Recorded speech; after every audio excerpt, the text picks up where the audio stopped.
how did the defenders of the faith begin? Where at? Why?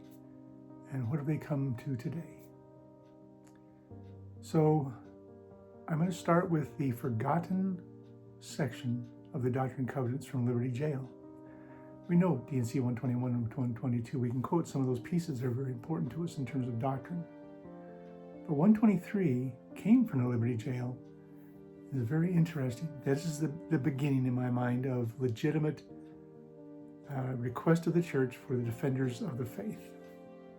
And up to that time, missionaries had gone out. They already see persecution. They see people lying about them, telling stories about them, persecuting them, and they do their best to push back. Parley P. Pratt's a great example of that. He was a vocal man, smart man, and he actually made a text back saying, no, that's not true, and that's not true because of this and that, as we went on.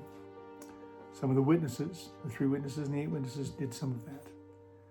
But it really started in March of 1839, almost exactly 10 years after the translation started, in April of 1828.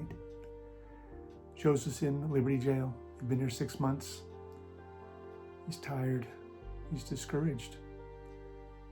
He's been given 2 beautiful revelations there in D&C 121 and 122. He doesn't know when he's going to get out. His people are spread across Missouri. He doesn't know where they are. All he sees is this wanton destruction of the people he loves and the gospel he loves. And so he pens a letter. I'm going to quote just a little bit of it. You should read it yourself. D&C 123 is the section. And it is a plea for his people to strike back, to push back on all these lies that are going on. So let me just walk through it, 3 or 4 verses. So we start on verse 1. And again, we would suggest for your consideration the propriety of all the saints gathering up a knowledge of all the facts and the sufferings and abuses put upon them by people of this state, which is Missouri.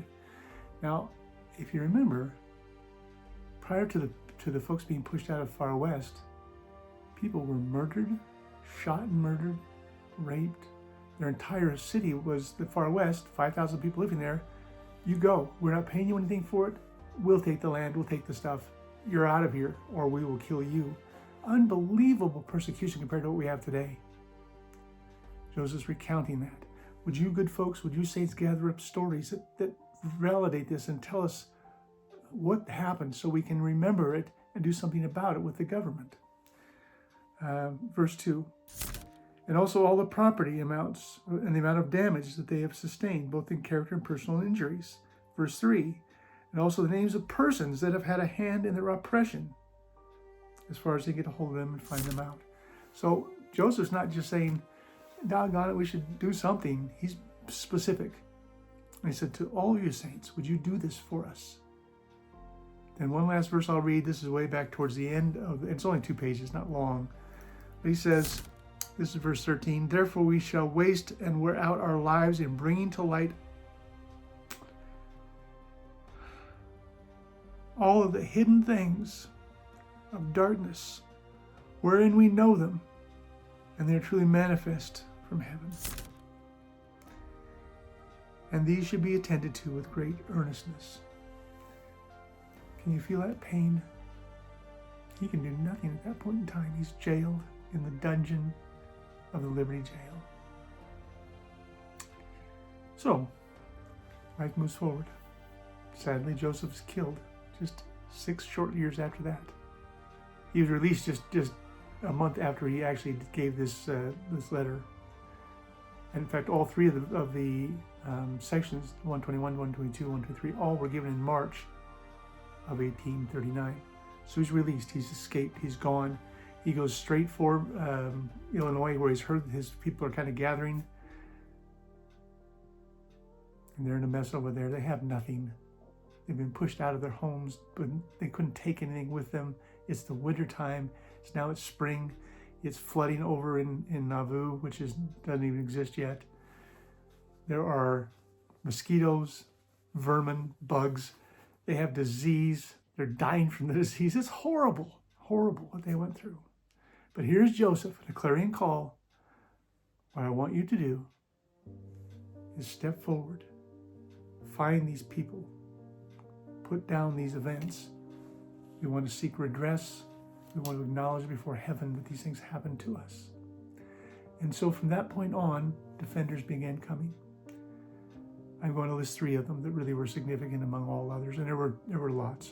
I give you that. The first was B.H. Roberts. B.H. was converted over in England with his mother and his siblings. So he had 2 sisters and a brother. The father didn't really like the Mormons. He tried it out. He went and he didn't like it, so he left the whole family destitute. He was gone. After a while, they all joined the church, and the mother was given money from the Perpetual Immigration Fund to take one child over to America. She didn't pick B.H. She put him with a family that was not Mormon. She knew and hoped they would treat him well. But he said in his biography that it was almost like he was a slave. He would do anything they asked, or if he didn't, they would beat him. So for a couple of years, he was about 12 then, he got to about 13, 14. He's not happy. He hasn't been to school. He doesn't know anything. He wants to learn. He wants to know things, and it's all been denied him.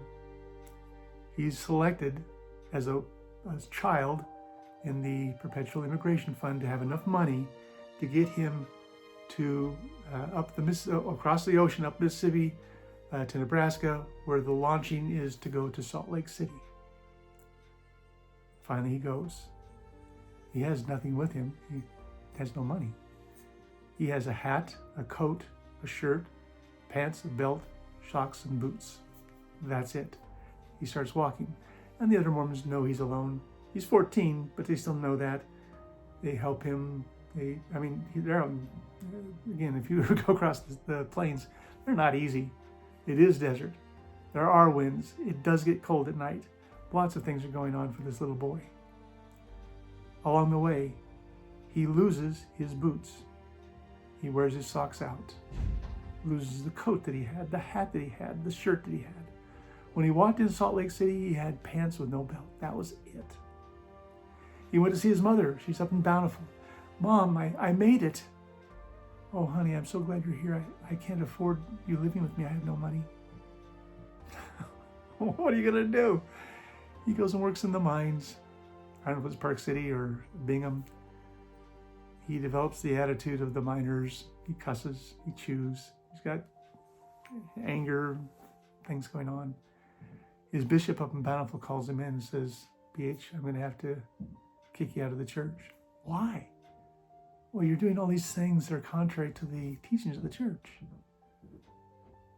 Well, I don't want to do that. And so BH leaves the mining, comes back in, gets little jobs here and there. Finally, he gets old enough, he gets married, has children of his own, and is called on a mission. He leaves. His wife has nothing. These poor people were so faithful, so impressive. Out he goes, and he discovers there's a whole world of anti out there. Hundreds and hundreds of hounds want him, want the church, want to tear it down, and they attack and they attack. Now, he has been to some schooling now. He has a very, very good mind.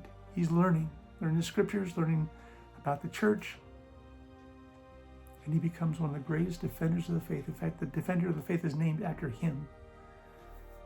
He would go out and say in any city, Chicago, New York, over in England, bring your best, I will debate them. He would announce it, people would come, hundreds of people would come. They want to see what the Mormons have to say against the famous people who were tearing the church down. He developed a reputation that was amazing. And he was very unique positioned in that he could actually go and visit David Whitmer, Oliver Cowdery, a lot of people who really actually were there when Joseph translated, get their stories, understand what they did. He'd go see different people that are out of the church now. He became a fount of knowledge about what was real. He wrote 3 books on defending the faith.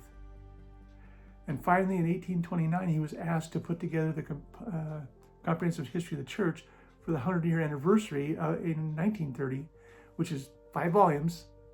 And if you read that, there's tons of defense of the faith against the antis in that. If you didn't read it, you never know, but lots and lots. He wanted to put it in there so it would be perpetuated among the people. They could see, here's how we defend ourselves, because we have right on our side, and he defended. Again, everyone's got issues, everyone's got problems. But B.H. Roberts was a defender of the faith, if not the defender of the faith, a beautiful man who gave his life up to defend that faith. Time goes by. He dies in the 1930s. Then we have others come forward. So Hugh Nibley is the next person who I would identify. Hugh Nibley was, again, a very intelligent man. Served in World War II.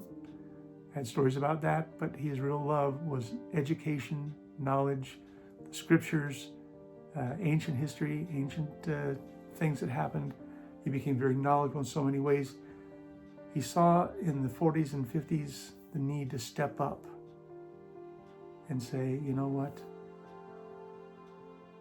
I'm going to defend the faith. And he wrote many books doing just that are still standards today. Well, how do we answer this or that? Hugh Nibley had it. The last one I want to talk about, I'll actually show you the book, A New Witness for Christ. This is by Francis W. Kirkham. This is a treasure. If you've never heard of this book, if you can find it, you should get it. Now, and why read my books? If I like a page, I fold it over, so I know I did. Can you see how many I folded? Man, it's rich with stories, some from B.H. Roberts, some that he found on his own, about all of the doctrine of the antis from 1830 on. And there were many, and I will talk about those in some videos just coming up. So these men are defenders of the faith. And here am I, Edwin Patterson, 72 years old, in a little town, nobody special. I teach Sunday school to the 15, 16, 17-year-olds. I've never held a high position, but I'm so happy in the church. It's blessed me so much that I've made a conscious effort that I am going to defend my faith. Who do I defend it against? Critics and antis. I'll define both those coming up. I stand for truth. And I believe we are in abundance truth in our religion. Christ is the center of it, found here, changing people. It's a beautiful, beautiful experience. And there are hundreds of people like me out there in the church who say, I believe and so I defend. And they do a wonderful job. It's impressive to be part of something that's so real. So I don't want to go on too far. I'm just setting this up, but I want you to know there's a reason we defend. It started with Joseph Smith in D&C 123, pleading with the saints, start writing these things down, push back. Even the encyclopedias of their day said that Mormons were basically devil worshippers going to hell. Everyone had anti stuff about the Mormon church. Incredible amounts. It's out there today. We kind of ignore it. We're in a kind of cocoon sometime, but it's all there. I'll talk next and coming up. What's the philosophy of these people? Why do they do what they do? How do they do it? What do we do about it? What do we think about it? So I'm bringing this up because it's important to me. When I see anyone leaving the church, my opinion is they're leaving because someone, a critic or an anti, said something that's not right, not true. And I'll talk about a lot of things. Well, what do they say? How do you know they're not true? I'll go through all of that because I want to be a defender of the faith of the Church of Jesus Christ of Latter-day Saints and my Lord Jesus Christ. Thank you so much.